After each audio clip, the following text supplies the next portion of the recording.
ముఖ్యంగా పోలీసు వారికి తెలియజేయండి, అలాగే రీజనల్ అడ్మినిస్ట్రేటర్ కానీ అక్కడ ఉండే మున్సిపాలిటీకి కానీ కొంతమంది ప్యాకాట్ల గురించి కొంతమందిని కలిసి మళ్ళీ ప్యాకాట్లు మొదలు పెడదామన్నట్టుగా నాకు దృష్టికి వచ్చింది.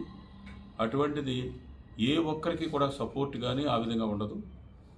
ముందు ఏవైతే చెప్పామో దాన్ని రాబోయే ఒక 2-3 నెలల్లోనే అసెంబ్లీలో ఒక అమెండ్మెంట్ కూడా తీసుకొచ్చి టోటల్గా ఈ గ్యాంబ్లింగ్ అంతా కూడా చేసేలాగా చేయడానికి అన్ని ఏర్పాట్లు జరుగుతూ ఉన్నాయి. లీగల్ ఒపీనియన్స్ అన్నీ కూడా తీసుకోవడం జరుగుతూ ఉన్నాయి. ఇది కాకుండా యానంలో కొంతమంది మరలా మనం ప్యాకాట్లు ఆడుకోవచ్చు అని చెప్పేసి కొంతమంది చేస్తున్నట్టుగా నాకు ఈరోజు నోటీస్కి వచ్చింది. ముందు ఎస్పీకి అలాగే అడ్మినిస్ట్రేటర్కి చెప్తున్నాను, ఏ ఒక్క హోటల్స్లో కానీ ఏ ఒక్క ప్రదేశాల్లో కానీ ఎక్కడైనా కానీ ఉంటే మీరు దానికి బాధ్యులు అవుతారు. ఏ ఒక్క పర్సెంట్ కూడా నేను ఎప్పుడు కూడా ఏ చెప్పానో దానికే తప్ప కాంప్రమైజ్ అన్నది ఎప్పుడు కూడా ఉండదు. అదే నా అన్నది కూడా నేను చూడను.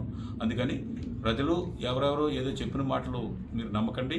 అలాగే ఎవరన్నా ప్యాకాట్ క్లబ్లు మళ్ళా పెట్టొచ్చు అని చెప్పేసి అనుకుంటే వారికి కూడా ఈ వీడియో ద్వారాగా తెలుసుకుని ఈ దరిదాపుల్లో కూడా రావద్దని చెప్పేసి ఈ వీడియో ద్వారాగా మీకు తెలియజేస్తున్నాను.